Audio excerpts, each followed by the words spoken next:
السلام علیکم ورحمۃ اللہ وبرکاتہ۔ الحمد للہ وکفا وسلام علی عبادہ الذین اصطفیٰ۔ اشہد ان لا الہ الا اللہ وحدہ لا شریک لہ واشہد ان محمدا عبدہ ورسولہ صلی اللہ علیہ وآلہ وسلم۔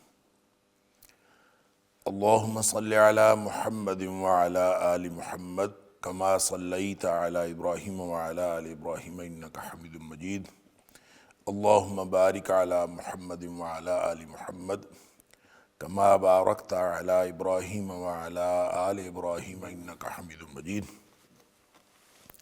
اما بعد فاعوذ باللہ السمیع العلیم من الشیطان الرجیم من ہمزہ ونفخہ ونفثہ۔ بسم اللہ الرحمن الرحیم۔ اقتربت الساعة وانشق القمر۔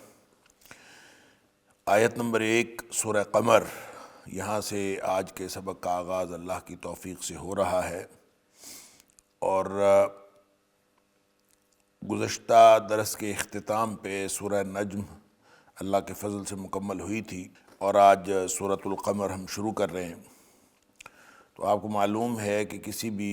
سورت کے آغاز میں اس سورت کے مضامین کا جائزہ ہم لیتے ہیں۔ یہ جو سورۃ القمر ہے، یہ بڑی ایک ڈراوے کے اعتبار سے بڑی عجیب و غریب صورت ہے، کیونکہ یہ بات میں نے پہلے کئی دفعہ آپ کے سامنے رکھی کہ نبی اکرم صلی اللہ علیہ وآلہ وسلم کی حیثیت بشیر کی بھی ہے اور نذیر کی بھی۔ آپ خوشخبری دینے والے بھی ہیں اور آپ ڈرانے والے بھی ہیں۔ اس کی وجہ یہ ہے کہ انسان کا، کوئی بھی انسان جو ہے، اس کے اندر یہ دو پہلو رکھے جاتے ہیں، اللہ کریم نے فطرت پہ رکھے ہوئے ہیں، ایک امید کا پہلو اور ایک خوف کا پہلو۔ ان دونوں کو اللہ کی طرف سے ایڈریس کرنے کے لیے نبی تشریف لاتے ہیں، اور نبی اکرم صلی اللہ علیہ وآلہ وسلم کی جو عمومی طور پر جو غالب پہلو ہے آپ کی سیرت پر، وہ بشارت کا ہے، لیکن آغاز دعوت جو ہے وہ بشارت سے نہیں ہوتی، آغاز دعوت تبشیر سے نہیں ہوتا، آغاز دعوت جو ہے ہمیشہ وہ انذار سے ہوتا ہے۔ تو یہ چونکہ مکی صورت ہے، اور مکی صورتوں میں بھی آپ یوں کہہ لیجئے کہ درمیانے زمانے کی تقریباً کوئی 5 سے 7 سن نبوی یہ اس کا زمانہ نزول ہے۔ بعض روایات کی بنیاد پر مفسرین نے اس کے نزول کا زمانہ 7 سن نبوی لکھا ہے، لیکن اس میں جس واقعے کا ذکر ہے وہ واقعہ بہرحال 5 سن نبوی کا ہے۔ تو گویا اس کا زمانے کا تعین بھی ہو جاتا ہے کہ کس دور میں یہ نازل ہوئی، لیکن اس میں جو انذار ہے وہ بہت تکرار کے ساتھ، یعنی بہت بار بار اللہ کریم نے اس میں انذار کا ذکر فرمایا ہے، ڈرانے والے۔ نذر کا لفظ بار بار ہے، کم و بیش 11 آیات میں نذر کا لفظ ہے۔ پھر اسی طرح اس بات کی یہ آیت بھی دہرائی گئی ہے جس کو ترجیع کہتے ہیں، وَلَقَدْ يَسَّرْنَا الْقُرْآنَ لِلذِّكْرِ فَهَلْ مِن مُدَّكِرٍ، کہ ہم نے قرآن جو ہے وہ نصیحت کے لیے آسان کیا ہے، کوئی ہے نصیحت پکڑنے والا؟ تو دراصل اس صورت کے اندر گویا تینوں اسٹریٹجیز جو ہیں ان قرآن کی، یعنی یوں کہہ لیجئے کہ اس کے بارے میں جو کفار مکہ کی تینوں قسم کی اسٹریٹجیز ہیں قرآن کا انکار کرنے کے لیے۔ یہ ایک تو بات یہ سمجھانے سے سمجھتے نہیں، اور دوسری بات یہ کہ ان کو کوئی تاریخ کی کوئی بات بتائی جاتی ہے تو اس سے بھی نصیحت نہیں لیتے، اور تیسری بات یہ کہ اگر ان کو کوئی نشانی دکھائی جاتی ہے تو اس نشانی پر بھی ان کا طرز عمل کبھی پازیٹیو نہیں ہوتا، کوئی نہ کوئی بہانہ بناتے ہیں۔ اور خاص طور پر جو یہاں ایک نشانی کا ذکر کیا گیا کہ چاند پھٹ گیا، ترجمہ اس کا ہم یوں کرتے ہیں، اقتربت الساعہ، قیامت قریب آ گئی اور چاند پھٹ گیا۔ اور پھر یہ چاند کی جو پھٹنے والی بات ہے اس کی تفصیلات کیا ہیں وہ بعد میں عرض کرتا ہوں، اور اس کو سمجھنے کی کوشش کرتے ہیں۔ لیکن بتانے کی بات جو قرآن نے کہا کہ نہ تو یہ تاریخ سے سبق لیتے ہیں، نہ سمجھانے سے سمجھتے ہیں، یا نہ نشانی دیکھ کر یہ لوگ جو ہے وہ ہدایت کی طرف آتے ہیں، کوئی بھی گویا جس طرح کا بھی قرآن نے ان کو سمجھانے کی کوشش کی، یہ ان کا رویہ نیگیٹو ہی ہے، وہ کبھی سمجھنے کی کوشش نہیں کرتے۔ لہذا اس اعتبار سے بار بار ان کو انذار کیا گیا ہے، بار بار ان کو ڈرایا گیا ہے، اور تاریخ سے بھی ڈرایا گیا ہے۔ جو نشانیاں دکھائی گئی وہ بھی ڈرانے کے لیے ہیں، اور خاص طور پہ جو نشانی یہاں پہ دکھائی گئی وہ چاند کے پھٹنے کی ہے، اور وہ کس طرح سے ہے وہ بھی ایک اس کی تفصیل ہے۔ لیکن جو عمومی طور پر ہم سمجھتے ہیں کہ اس میں جو اس کا جو مرکزی مضمون ہے وہ یہ ہے کہ اس میں اللہ کریم نے 5 قوموں کی ہلاکت کا تذکرہ کیا ہے، اور فرمایا ہے کہ اس سے عبرت حاصل کرو، کہ اگر اس سے بھی عبرت حاصل نہیں کرتے تو پھر کس سے عبرت حاصل کریں گے؟ تو اس سے عبرت حاصل کرو اور تکذیب سے، اللہ کے قرآن اور نبی پاک صلی اللہ علیہ وسلم کی رسالت کی تکذیب سے بچ جاؤ، وگرنہ پھر عذاب تمہارے اوپر کھڑا ہے، اور جس طرح پہلی قومیں ہلاک کر دی گئیں تم بھی ہلاک کر دیے جاؤ گے۔ اور یہ جو الائیڈ فورسز ہیں ساری کی ساری اکٹھی ہو کے، اللہ تعالیٰ یہ بھی پوچھتا ہے کہ بتاؤ پہلے کافر جو تباہ و برباد ہو گئے وہ تم سے الگ قسم کے کافر تھے، ایسے ہی کافر تھے جیسے تم ہو، جیسے تم نبی پاک صلی اللہ علیہ وسلم کا انکار کر رہے ہو، پہلے کافر جو ہلاک و برباد ہوئے وہ بھی نبیوں کا انکار کرتے تھے۔ تو رویہ تمہارا ویسا ہی ہے جیسا پہلے نبیوں کے ساتھ کفار کا رہا، تو لہٰذا تم کوئی مختلف کافر نہیں ہو، نہ تمہارے ساتھ کوئی وعدہ اور کیا گیا ہے، لہٰذا بچ جاؤ، اور اسی طرح کی ہلاکت جو ہے تمہارے سر کے اوپر کھڑی۔ اللہ اکبر۔ اور اس میں پھر اللہ کریم نے مکذبین اور متقین کے انجام کے بارے میں بھی فرمایا۔ پھر اسی طرح جو ایک بات جو خاص طور پر اس میں ہے وہ یہ ہے کہ اللہ تعالیٰ نے جب اس میں نوح علیہ السلام کی قوم کا ذکر آیا تو اس میں اللہ تعالیٰ نے فرمایا کہ ان کے اوپر جب پانی اتارا گیا علی امر قد قدر، ایک انتہائی نپے تلے انداز میں، یعنی جو اندازہ کیا گیا تھا جو اس کے مطابق ہی پانی جو ہے ان کے اوپر نازل کیا گیا۔ اللہ اکبر۔ وہ خاص مقدار کیا ہے، وہ خاص نپا تلا نظام کیا ہے، وہ دنیا کے نظام کی مادی جو مقدار ہے، اس سے یہ مراد ہے یا اس سے مراد تقدیر ہے۔ تو گویا یہ ہر حوالے سے دنیا کا جو نظام ہے اس کو بھی اللہ کریم نے ان کے سامنے رکھا ہے، اور پھر جو اللہ کا تقدیر کا نظام ہے اس کو بھی سامنے رکھا ہے، ہر اعتبار سے ان کو سمجھانے کی کوشش کی، اور نہیں کو سمجھتا تو پھر ان کو ڈرانے کی دھمکاوا دیا ہے، ایک گویا دھمکی دی ہے، ایک ڈراوا دیا ہے۔ اللہ اکبر۔ لہٰذا جب ہم اس کو آیات کے اعتبار سے دیکھتے ہیں تو آیت نمبر 1 سے 8 تک مشرکین کی تکذیب کی گئی ہے جو قیامت کو جھٹلاتے ہیں۔ آیت نمبر 9 سے 17 تک قوم نوح نے جو تکذیب کی اور ان کے اوپر پھر ہلاکت و بربادی کا عذاب آیا اس کا تذکرہ ہے۔ آیت نمبر 18 سے 22 تک قوم عاد کا تذکرہ ہے۔ چھوٹی چھوٹی اس کی آیات ہیں، اور چھوٹی چھوٹی 55 آیات کی یہ صورت ہے۔ اور اسی طرح آیت نمبر 23 سے آیت نمبر 32 تک قوم سمود کا تذکرہ ہے، انہوں نے جھٹلایا اور پھر ان کو پہ عذاب آیا۔ قوم لوط کا ذکر ہے آیت نمبر 33 سے لے کر آیت نمبر 40 تک، اور اسی طرح آیت نمبر 41 سے 41 اور 42 میں آل فرعون کا ذکر ہے، اور پھر اس کے بعد جو مکذبین مجرمین ہیں اللہ اکبر ان کے ہلاکت و بربادی کی بات کی گئی ہے کہ کسی بھی طرح تمہارے جو مکذبین ہیں یہ کسی وقت بھی تباہ و برباد ہو سکتے ہیں، اور پھر ان کا تقابل بھی کیا گیا ہے ان کے ساتھ جو متقین ہیں، آخر پہ اس کا تقابل بھی ہے۔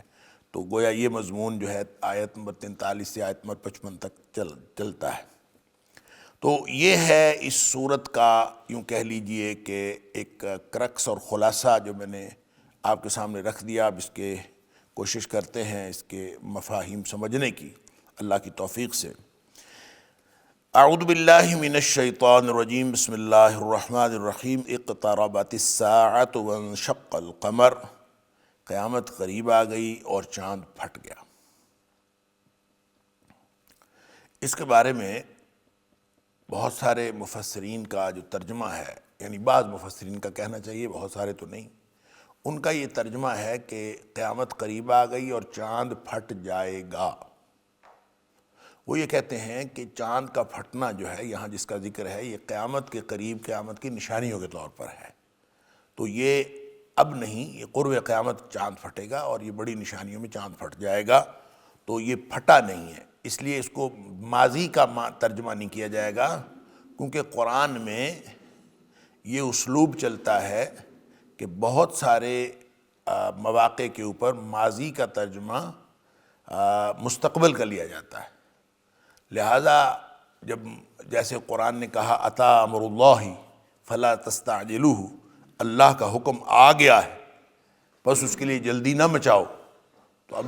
اللہ کا حکم آ گیا ہے جو سورہ نحل کے اندر فرمایا، اس سے مراد یہ نہیں ہے کہ قیامت آ گئی ہے، بس یہ بتایا ہے کہ قیامت کا وقوع پذیر ہونا یقینی ہے۔ تو اگرچہ ماضی کا ترجمہ ہے، ماضی کا لفظ ہے، لیکن اس کا مطلب یہ ہے قیامت قریب آ گئی، اتی امر اللہ، اللہ کا حکم آ گیا، یعنی کہ وہ آنے ہی والی ہے۔ اسی طرح انہوں نے کہا کہ یہاں جو وانشق القمر ہے ماضی کا صیغہ استعمال ہوا ہے، انشقہ ماضی ہے تو چاند پھٹ گیا، لیکن اس کا ترجمہ ہم یہ کریں گے کہ چاند پھٹ جائے گا،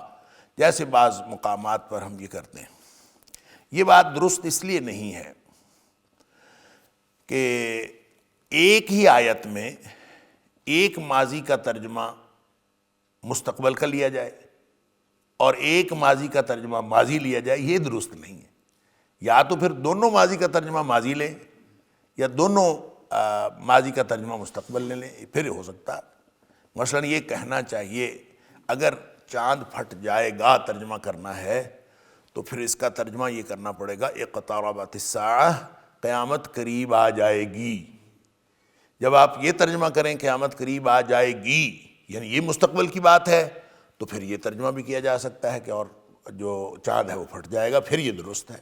وگرنہ یہ درست نہیں ہے کہ آپ کہیں قیامت تو قریب آ گئی ہے، اقتربت الساعہ یہ بھی تو ماضی ہے، انشقہ بھی ماضی ہے، تو اگر یہ کہیں کہ قیامت قریب آ گئی ہے اور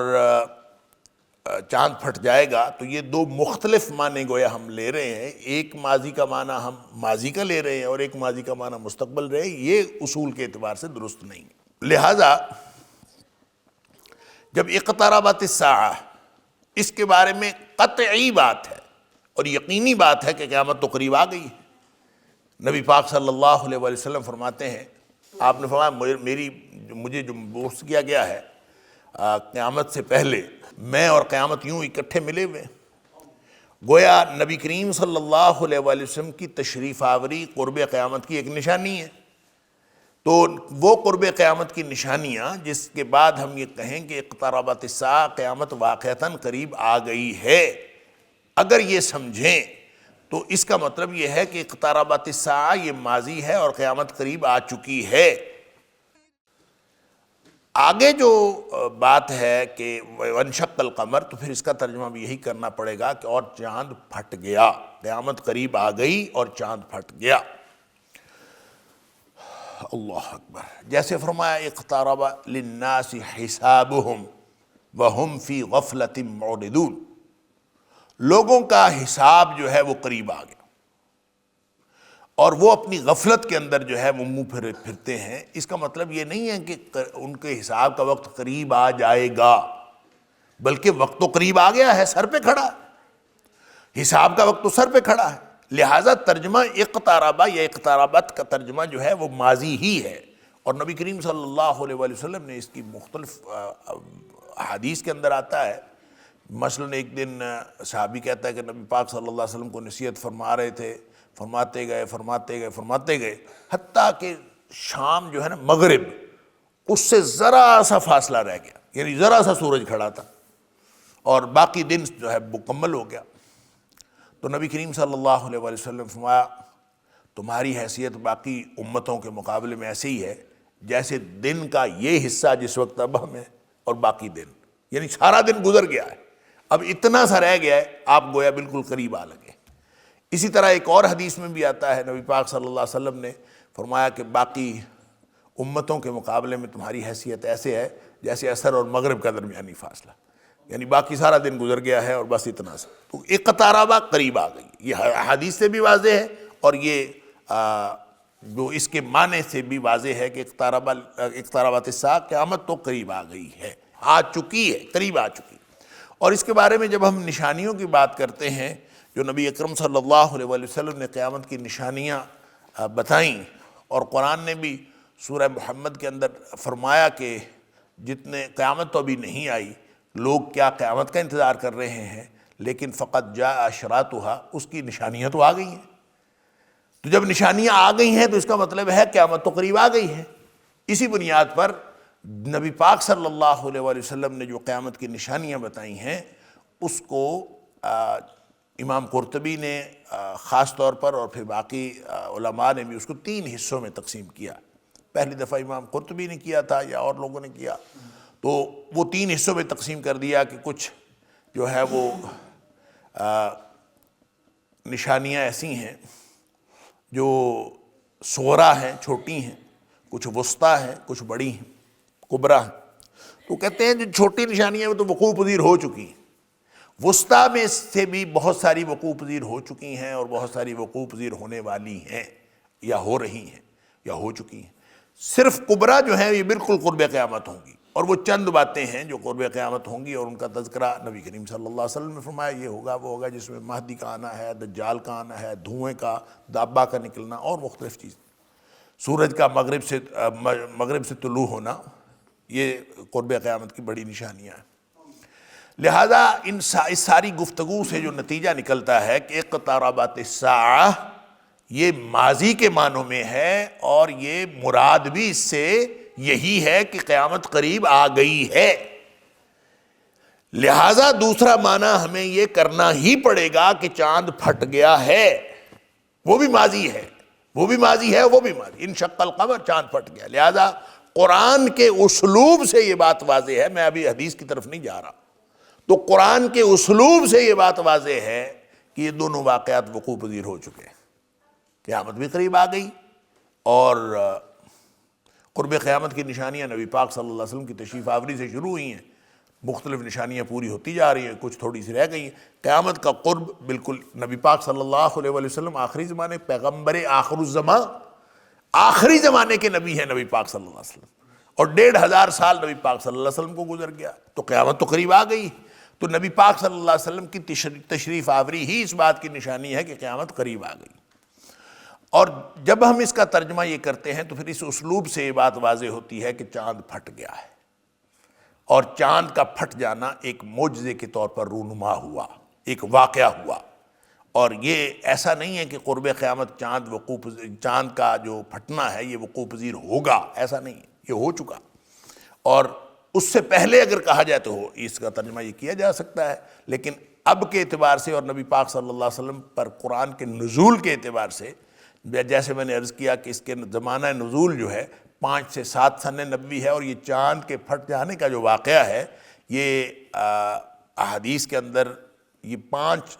سن نبوی کا لگتا ہے کہ یہ 5 نبوت کے 5ویں سال یہ واقعہ وقوع پذیر ہوا. بعض نے کہا ہے حج کے موقع پر تھا، اور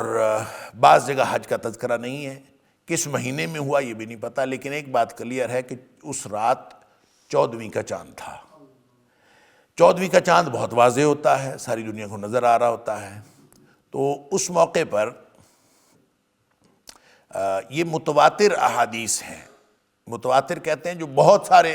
صحابہ سے ہر دور میں بہت سارے جو راوی ہیں انہوں نے اس کو روایت کیا ہو. تو نبی کریم صلی اللہ علیہ وسلم سے روایت کرنے والے بھی بہت سارے صحابہ ہیں، کم از کم 5 یا 6 صحابہ نے اس کو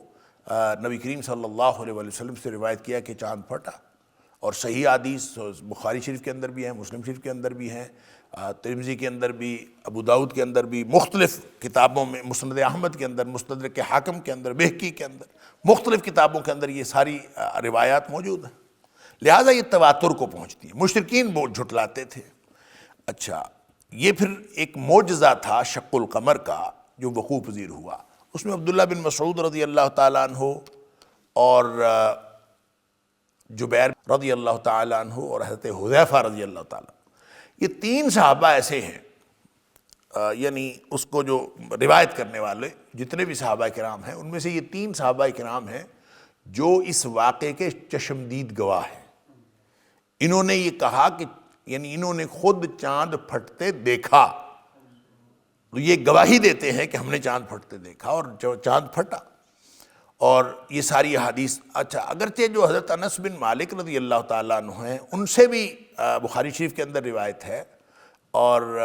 اسی طرح حضرت عبداللہ بن عباس رضی اللہ تعالیٰ سے روایت، لیکن عبداللہ بن عباس رضی اللہ تعالیٰ عنہ، حضرت انس رضی اللہ تعالیٰ عنہ یہ عمر کے اعتبار سے چھوٹے ہیں، تو بعض نے کہا ہے کہ حضرت عبداللہ بن عباس رضی اللہ تعالیٰ عنہ کی تو پیدائش ہی بعد میں ہوئی ہے 5 سن نبوی کے بعد، اور حضرت انس رضی اللہ تعالیٰ عنہ بھی بہت چھوٹے تھے، بچے تھے۔ بہرحال ان کو چشمدید گواہ تو نہیں کہا جا سکتا، لیکن انہوں نے بھی صحابہ کرام سے ایک ڈسکشن سنی ہوگی، اور نبی کریم صلی اللہ علیہ وسلم کے اس معجزے کے بارے میں وہ بھی روایت کرتے ہیں، تو یہ ساری روایتیں درست ہیں۔ ہوا کیا کہ نبی کریم صلی اللہ علیہ وآلہ وسلم منا میں تشریف فرما تھے۔ حضرت عبداللہ بن مسعود رضی اللہ تعالیٰ عنہ فرماتے ہیں، بخاری شریف کے اندر ہے کہ نبی کریم صلی اللہ علیہ وسلم منا میں تشریف فرما تھے اور چاند نکلا ہوا تھا، اور لوگوں نے کہا کہ کوئی آپ نشانی دکھائیں۔ اب یہ جو نشانی دکھائیں والی بات ہے کہ لوگوں نے کہا، مطالبہ کیا، یہ حضرت انس رضی اللہ تعالیٰ کی روایت میں ہے، حضرت عبداللہ بن مسعود رضی اللہ تعالیٰ کی روایت میں نہیں۔ نبی کریم صلی اللہ علیہ وآلہ وسلم نے ان کو نشانی دکھائی، اور آپ نے فرمایا کہ دیکھو چاند جو ہے، اس کی طرف دیکھو، اور چاند جو ہے وہ پھٹ گیا، 2 ٹکڑے ہو گیا، اور ایک طرف جو ہے وہ ایک ٹکڑا چاند ایک ٹکڑا جو ہے وہ رہ گیا پہاڑ کے اوپر، اور دوسرا ٹکڑا جو ہے وہ نیچے چلا گیا۔ اور نبی کریم صلی اللہ علیہ وآلہ وسلم نے فرمایا یہ دیکھ لو اور گواہ رہو۔ آپ نے جو جتنے آپ کے سامنے مکے کے لوگ موجود تھے، آپ نے ان سے کہا دیکھو اور گواہ ہو جاؤ، فشہدو، گواہ ہو جاؤ، یہ دیکھ لو اور گواہ رہو۔ پھر اس کے بعد چاند جو ہے واپس اپنے جو ہے وہ اسی طرح مل گیا۔ اور اسی طرح حضرت انس بن مالک رضی اللہ تعالیٰ کی روایت میں ہے کہ انہوں نے مطالبہ کیا تھا کہ ہمیں کوئی نشانی دکھاؤ، نبی پاک صلی اللہ علیہ وسلم نے فرمایا کہ چاند کی طرف دیکھو، چاند 2 ٹکڑے ہوا، ایک جو جبل نور ہے جس کو غار ہرا کا پہاڑ کہتے ہیں، جبل ہرا، تو اس کے ایک طرف جو ہے وہ ایک ٹکڑا چلا گیا، دوسرا ٹکڑا دوسری طرف چلا گیا، درمیان میں پہاڑ تھا، اور لوگوں نے یہ بات دیکھی، اور اس کے بعد جو ہے دوبارہ وہ دونوں ٹکڑے آپس میں مل گئے۔ اور اسی طرح کی دیگر صحابہ سے بھی روایات ہیں کہ چاند جو ہے وہ پھٹا نبی کریم صلی اللہ علیہ وسلم کے دور میں، اور یہ منا میں نبی پاک صلی اللہ علیہ وسلم تشریف فرما تھے۔ اچھا، اس بات پر پھر لوگوں کو کچھ اعتراضات ہوئے ہیں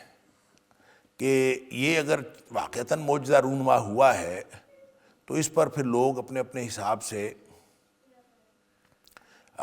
جو ہے وہ اعتراضات کرتے ہیں۔ مثلاً جو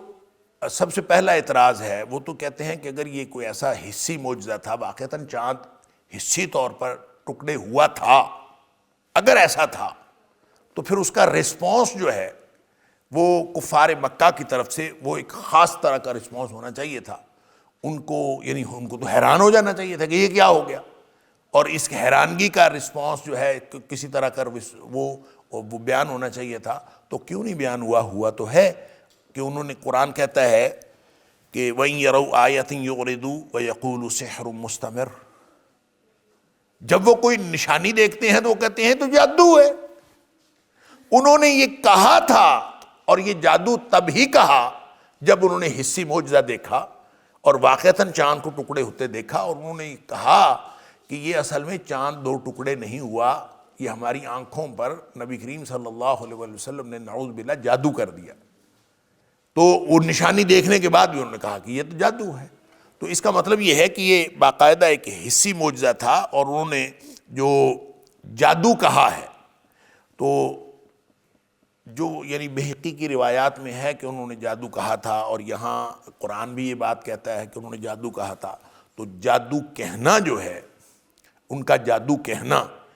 قرآن کو بھی جادو کہا ہے، انہوں نے تو نبی کریم صلی اللہ علیہ وآلہ وسلم کے بہت ساری باتوں کو، آپ کو تو وہ ویسے ہی جادوگر کہتے تھے، تو اس کو جادو کہا ہے۔ تو صحیح بات یہ ہے کہ چاند پھٹنے کو جادو کہنا، انہوں نے کوئی چیز دیکھی تھی تو جادو کہا تھا نا۔ قرآن تو چلے سنا تھا، قرآن تو نبی پاک صلی اللہ علیہ وسلم سے سنتے تھے، تو چاند کے 2 ٹکڑے ہونے کو جب انہوں نے اس نشانی کو جادو کہا، تو جادو کہنے کا مطلب یہ ہے کہ وہ انہوں نے کوئی حصی طور پر باقاعدہ اپنے حواس کے سے کوئی چیز دیکھی تھی کہ چاند پھٹا تھا، اس بنیاد پر انہوں نے کہا کہ یہ جادو ہے۔ دوسرا ایک اعتراض یہ کیا جاتا ہے کہ اگر واقعتاً چاند پھٹا تھا، اچھا اس میں ایک بات سمجھ لیجئے، یہ جو عام طور پہ ہمارے ہاں مشہور ہے کہ نبی کریم صلی اللہ علیہ وسلم نے چاند کی طرف اشارہ کیا تھا اور آپ نے انگلی سے اس کو 2 ٹکڑے کر دیا تھا، انگلی کے اشارے سے، اور یہ بہت مشہور ہے، خاص طور پہ جو نعت خوان ہیں ان کو بڑی ایک واقعہ جو ہے انگلی کے اشارے سے یہ اپنی نعتوں کے اندر سمونا بڑا اچھا لگتا ہے۔ دیکھیں یہ انگلی کے اشارے سے نبی کریم صلی اللہ علیہ وسلم نے اس کو 2 ٹکڑے کر دیا تھا۔ بعض تو یہ بھی کہتے ہیں کہ وہ جو 2 ٹکڑے کر دیا تھا، ایک ٹکڑا جو ہے وہ آ گیا نبی پاک صلی اللہ علیہ وسلم کے پاس آ گیا اور آپ نے اپنی آستین میں ڈال کے اپنے گریبان سے اس کو نکال دیا، یا گریبان سے ڈال کے اس کو ادھر سے نکال دیا۔ یہ اس طرح کی کوئی بات کسی حدیث میں نہیں، یعنی یہ بالکل من گھڑت بات ہے کہ نبی پاک صلی اللہ علیہ وسلم نے انگلی کے اشارے سے کیا تھا، کوئی اشارہ نہیں۔ یہ معجزہ تھا نبی کریم صلی اللہ علیہ وسلم کا، اور یہ اشارہ کیے بغیر تھا، اور نبی کریم صلی اللہ علیہ وسلم نے یہ نشانی لوگوں کو دکھائی۔ لہٰذا جب یہ واقعتاً 2 ٹکڑے ہوا تو ایک اعتراض یہ ہے کہ چاند 14ویں رات کا چاند، اس کا علم تو پھر کثیر تعداد کو ہونا چاہیے، یعنی جن لوگوں نے دیکھا ہو تو یہ تو پھر پوری دنیا میں، چاند تو پوری دنیا میں نظر آتا ہے، تو پھر یہ تو اس میں تو اس کے دیکھنے والے جو ہیں اور اس کے گواہ جو ہیں وہ چند لوگ تو نہیں ہونے چاہیے، اس کے گواہ تو پھر ایک بہت لمبی چوڑی کثیر تعداد لوگوں کی ہونی چاہیے۔ تو جب کہ ہم دیکھتے ہیں کہ ایسی کوئی کثیر تعداد ہے نہیں کہ جنہوں نے کہا ہو کہ ہم نے یہ دیکھا ہے، تو بات یہ ہے کہ ایک تو وہ کوئی چاند 2 ٹکڑے ہو کے ٹھہرا نہیں رہا وہاں، وہ تو ایک لمحہ بھر کے لیے ٹکڑے ہوئے تھا اور دوبارہ جڑ گیا، اور اس لمحے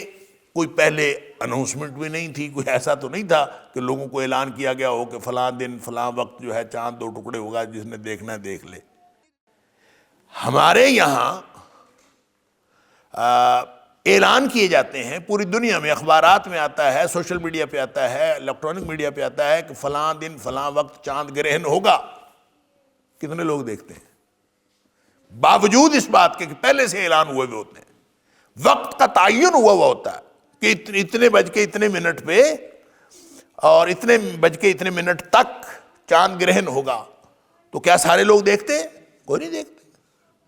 اس کی وجہ یہ ہے کہ بہت سارے ممالک کے اندر تو اس وقت رات ہوتی نہیں، دن ہوتا ہے، یعنی اللہ تعالیٰ نے جو زمین کا نظام گلوب کے اوپر اکثر جگہوں پہ تو دن ہوتا ہے،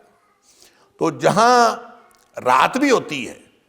تو وہاں بھی سب لوگ نہیں دیکھتے، کوئی سوئے ہوئے ہوتے ہیں، سویا نہ بھی ہو اپنے مشاغل میں۔ مطلب چاند گرہن جو ہے اس کی مثال آپ لے لیجئے کہ جب کبھی چاند گرہن ہوتا ہے ہم سب کو پتہ ہوتا ہے، اناؤنسمنٹ ہوئی ہوتی ہے، پھر بھی کوئی نہیں دیکھتا۔ لیکن جب نبی پاک صلی اللہ علیہ وسلم نے یہ نشانی دکھائی تھی تو اس وقت تو کوئی اناؤنسمنٹ بھی نہیں تھی، کچھ بھی نہیں تھا، پہلے کسی کو نہیں تھا پتہ، وہ تو وہاں بیٹھے بیٹھے بات ہوئی، انہوں نے کہا کوئی نشانی دکھاؤ، نبی پاک صلی اللہ علیہ وسلم نے فرمایا یہ دیکھ لو، اور آپ نے نشانی دکھا دی، چاند 2 ٹکڑے ہوا اور پھر وہ اگلے لمحے وہ جڑ گیا، تو وہ کوئی مستقل ٹھہرا نہیں رہا۔ اس لیے کثیر تعداد کا دیکھنا جو ہے وہ ممکن ہی نہیں تھا، نہ آج کے دور میں ممکن ہے، نہ اس دور میں ممکن تھا، تو لہٰذا وہ چند لمحے تھا، بہت سارے لوگ سوئے ہوئے ہوتے ہیں، اس لیے کثیر تعداد نے اس کو دیکھا ہو اس کا کوئی تذکرہ نہیں ہے، اور یہ اعتراض بھی لغو اعتراض ہے۔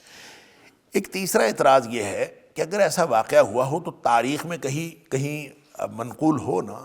تاریخ دانوں نے بھی تو لکھا ہو، مورخین نے بھی تو لکھا ہو کہ ایک دفعہ ایک واقعہ ہوا تھا اور وہ واقعہ یہ ہوا تھا کہ چاند 2 ٹکڑے ہو گیا تھا، یہ کہیں ذکر ہو؟ تو اکثر مورخین نے تو نہیں لکھا۔ اس کی وجہ یہ ہے کہ تاریخ جس طرح سے لکھی گئی ہے وہ تو ہر شخص اپنی معلومات کے مطابق لکھتا ہے نا، تو تاریخ فرشتہ کے اندر یہ لکھا ہے، یعنی ایسا نہیں ہے کہ بالکل تذکرہ نہیں، تذکرہ ہے بھی، تاریخ فرشتہ میں یہ لکھا ہے کہ جو مالابار جزیرہ ہے اس کا، یہ ہندوستان کا، وہاں کا ایک راجہ تھا، اس راجہ نے خود دیکھا تھا، اور وہ راجہ اس کو بعد میں پھر خبر ملی کہ یہ جو چاند کا 2 ٹکڑے ہونا ہے یہ نبی اکرم صلی اللہ علیہ وآلہ وسلم کی رسالت کی وجہ سے ہے اور آپ کی نشانی کے طور پر تھا، تو وہ شخص بعد میں مسلمان ہو گیا تھا، اس کے بارے میں یہ بھی لکھا ہے، یعنی اس نے دیکھا بھی تھا اور بعد میں مسلمان بھی ہو گیا تھا۔ اس کا مطلب ہے کہ ایسا نہیں ہے کہ روئے زمین پہ کسی نے نہیں دیکھا، تو بعض لوگ جو ہیں ان کی توجہ گئی، بعض لوگوں کی توجہ نہیں گئی، لہذا تاریخ کے اندر بھی ذکر ہے۔ ایک اعتراض یہ بھی کیا جاتا ہے، چوتھا اعتراض کہہ لیجئے، کہ وہ یہ کہتے ہیں کہ اگر چاند دو ٹکڑے ہوا ہو تو دنیا میں بہت سارے منجمین ہیں جو علم نجوم کا کام کرتے ہیں، جن کے پاس نجوم کا علم ہے اور جو ستاروں کی اور سیاروں کی حرکت کے اوپر گہری نگاہ رکھتے ہیں، تو وہ لوگ جو ہیں ان کا تو سارا نظام درہم برہم ہو جانا چاہیے، ان کا تو سارا نظام درہم برہم ہو جانا چاہیے۔ جو لوگ علم نجوم کے حساب سے دنیا کی تاریخ کا اور دنیا کا اندازہ کرتے ہیں اور حیدان ہوتے ہیں، تو ان کے کبھی کسی علم میں یہ ذکر نہیں آیا۔ تو اس کا جواب یہ ہے کہ منجمین جو علم نجوم والے جو ہیں ان کے ہاں تذکرہ تو تب آئے اگر چاند کی رفتار پہ کوئی فرق پڑا ہو۔ چاند کی رفتار پہ تو فرق ہی نہیں پڑا،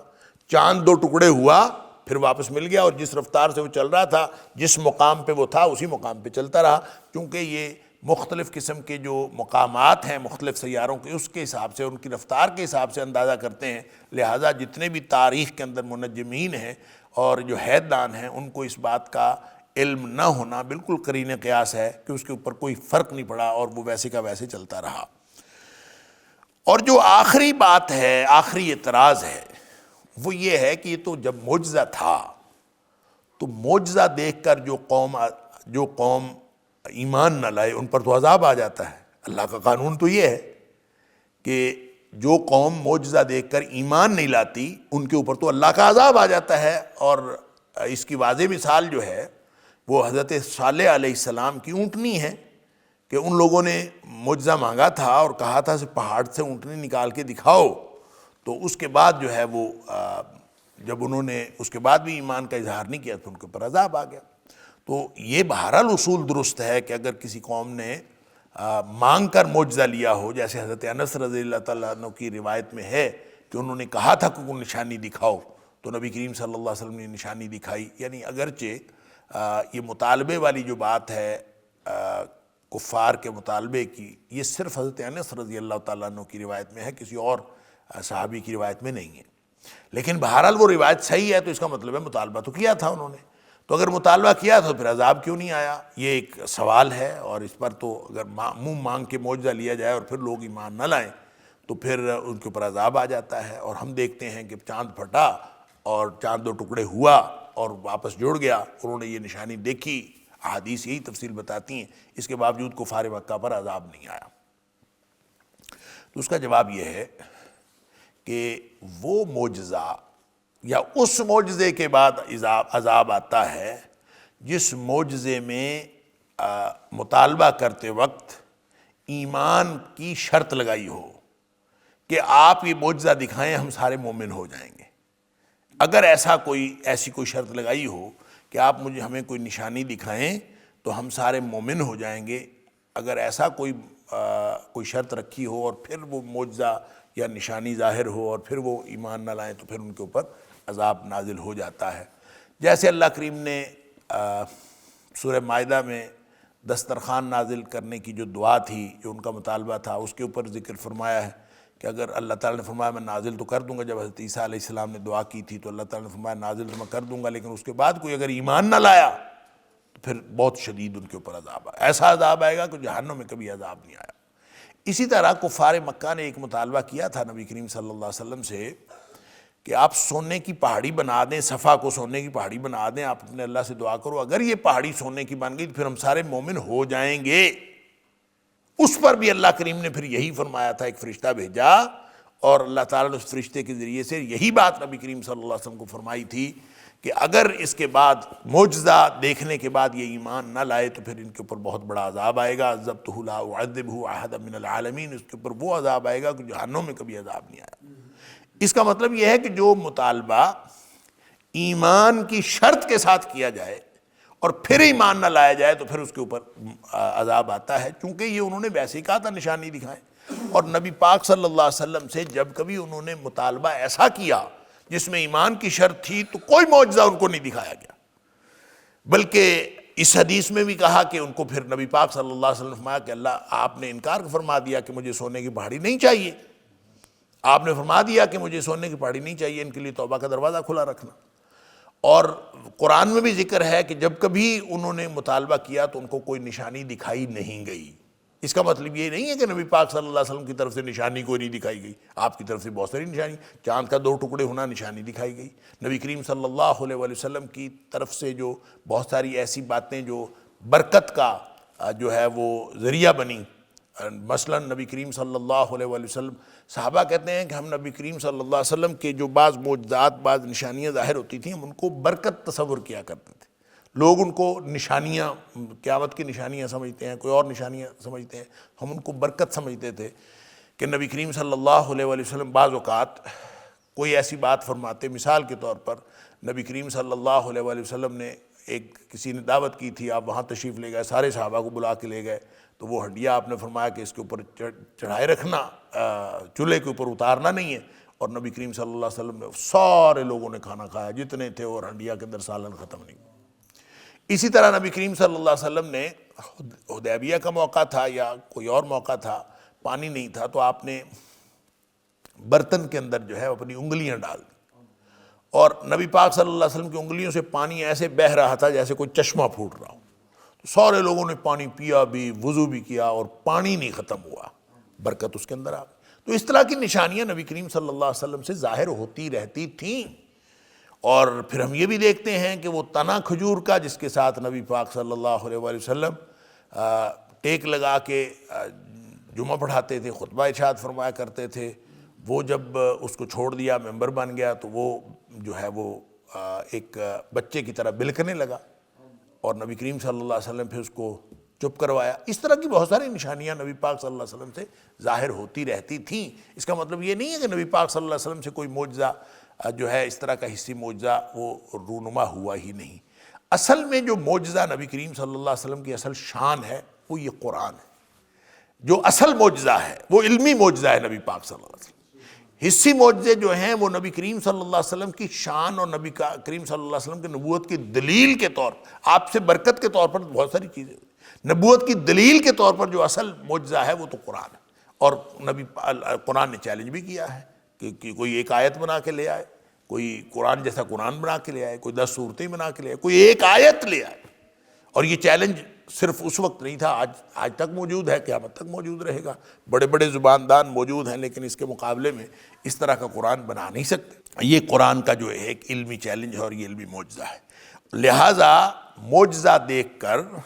عذاب نہ آنے کی وجہ یہ ہے کہ انہوں نے ایمان کا وعدہ نہیں کیا تھا۔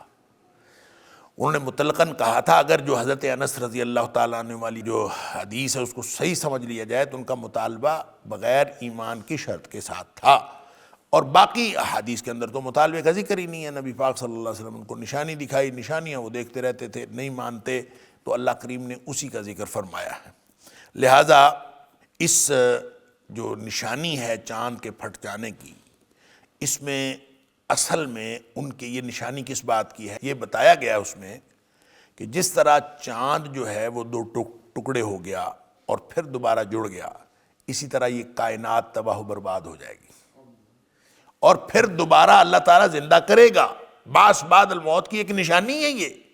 جن لوگوں کو یہ جو تصور ہوتا ہے کہ مر گئے، مٹی ہو گئے، دوبارہ کائنات کیسے بنیں گی، ایک دفعہ ختم ہو گئی، تو اللہ تعالیٰ نے یہ چاند 2 ٹکڑے کر کے یہ بتایا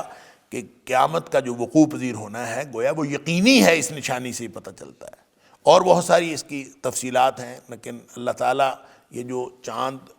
مدار میں گھومتا ہے اور چاند جو ہے اس کا اپنا وجود ہے،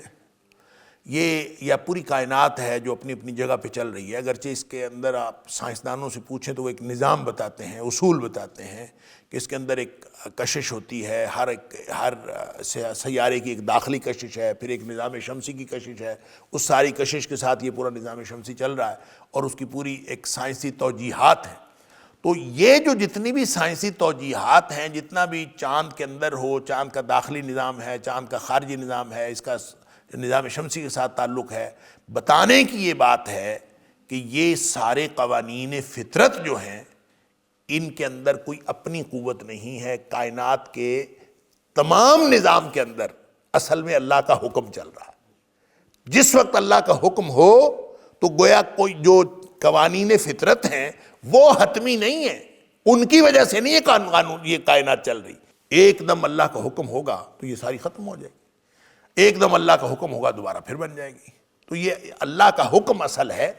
کائنات کے جو قوانین فطرت ہیں وہ اصل نہیں ہے. یہ بھی یہاں سے پتہ چلتا ہے. اور اس سے یہ پتہ چلتا ہے کہ جب اللہ تعالیٰ نے کائنات کو تباہ و برباد کرنا ہو، ختم کرنا ہو، کل من علیہا فان، سب ختم ہونے والا ہے، تو اللہ تعالیٰ کے لیے بڑا آسان ہے. جس طرح چاند کا 2 ٹکڑے ہونا آسان تھا اور اللہ کریم نے 2 ٹکڑے کر کے دکھایا، اسی طرح سے یہ بھی بہت آسان ہے. اللہ تعالیٰ اس کو کسی بھی وقت تباہ و برباد کر سکتا ہے اور دوبارہ پیدا بھی کر سکتا ہے. گویا قیامت کا وقوع پذیر ہونا بھی یقینی ہے، اور بعد الموت جو ہے کائنات کا دوبارہ پیدا ہونا وہ بھی یقینی ہے. لیکن کیا کیجئے کہ وہیں یرو آیتن، جب یہ لوگ کوئی نشانی دیکھتے ہیں، یعرضو، تو منہ پھیر لیتے ہیں. حالانکہ اس سے بڑی نشانی کیا ہو سکتی تھی کہ ان کو دکھایا گیا کہ چاند 2 ٹکڑے ہو گیا اور پھر دوبارہ جڑ گیا. تو جس نے یہ سمجھنا ہو کہ چاند بھی اللہ کے حکم کا پابند ہے، نبی اکرم صلی اللہ علیہ وسلم بھی اللہ کے حکم کے پابند ہیں، وہی اللہ ان کو بھیجنے والا ہے، اسی لیے نبی پاک صلی اللہ علیہ وسلم یہ نشانی دکھائی ہے، تو ساری کائنات اللہ کے حکم کی پابند ہے. تو نبی کریم صلی اللہ علیہ وآلہ وسلم کی ذات پر ایمان لانے کے لیے اس سے بڑی نشانی اور کیا چاہیے تھی؟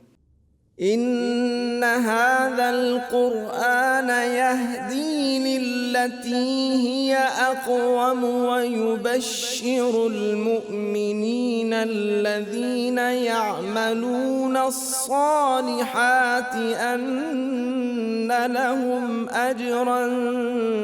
كبيرا.